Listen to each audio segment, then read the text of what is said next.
Talk to me about longevity, the life of the span of the unit. Why is the variable ultimately the ultimate unit to buy? The standard system, when the system comes on, contactor pulls in, and you have what's called your starting amperage. So every time that contactor pulls in, there's a strong draw of amperage. The compressor comes on and gets to running, then it drops down. So your lights dim, and you're going, what's up with the lights dimming? Well, let me ask you something there. When that unit first comes on, it's called surge amps, right? Yep. What does it do to your electric meter?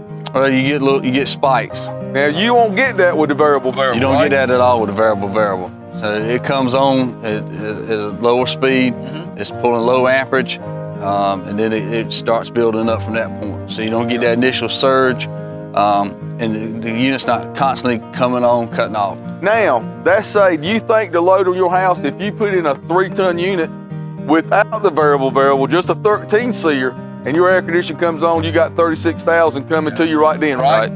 What if you don't need 36,000? You got it anyway. You're getting it anyway, okay? With the variable, you're getting just what you need to maintain without off and on. And the compressor's gonna last a whole lot longer. Tell us about that. If it's constantly cutting on, cutting off, cutting on, cutting off, you're steadily pulling the high amperage every time, it wears out. Right.